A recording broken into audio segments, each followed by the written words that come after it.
Today's tip is how to prevent hitting balls in the net from the baseline.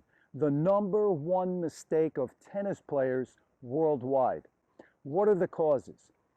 Number one, it could be that you're smothering the ball. Remember, from the baseline, you want the racket straight up and down vertical. You don't want the racket tilted forward. That's simply going to smother the ball. You're going to hit it in the net.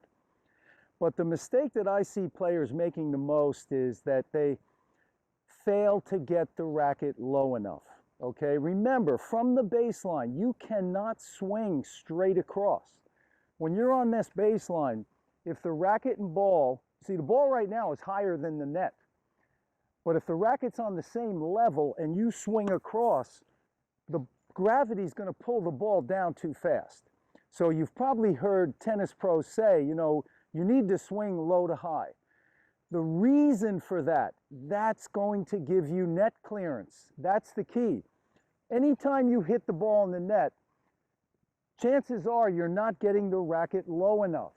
You've got to get that racket at least a foot lower than the contact point.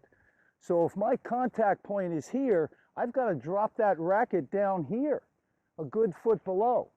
That's why tennis pros are famous for saying, bend your knees. I've had students come to me that have been playing for 20 years. They hit a few balls in the net, and I say, why do you think that's happening? And they go, I didn't follow through.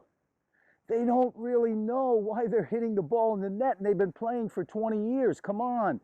You've got to understand, the follow-through is not what makes the ball go over the net. The follow-through is basically the consequence of a good swing, but it's what you're doing back here when your racket is back.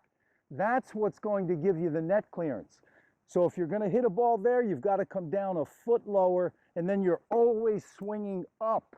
That's what's going to give you the net clearance. Let me just show you a couple of things you can do to work on this when you're practicing. Okay, the first thing I want you to do is remember that you've got to bend the knees. That's why tennis pros are always saying bend your knees. It's to get the net clearance. So use a chair. Just imagine you're sitting down on that chair, and then you lift up out of the chair as you're hitting the ball. Whether you're hitting a forehand or a backhand, you've got to get the rear end down so that racket drops a good foot below the oncoming ball. Another way to use the chair is just simply let the racket graze the chair. Okay, so your racket's back, you're ready to hit, just drop it down, graze the chair, and take your swing. This is also good practice. It gets you in that frame of mind of letting the racket drop. So just graze the chair and then swing up. When you're out practicing, I want you to think, sit in the chair and get out of the chair. Okay, just sit in the chair, get out of the chair.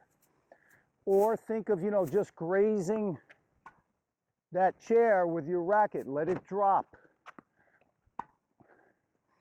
I'd rather see you hit the ball long than in the net.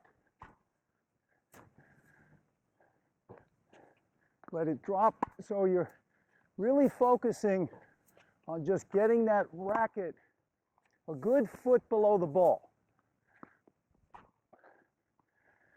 So use those tips, and you too can prevent the #1 mistake of tennis players worldwide.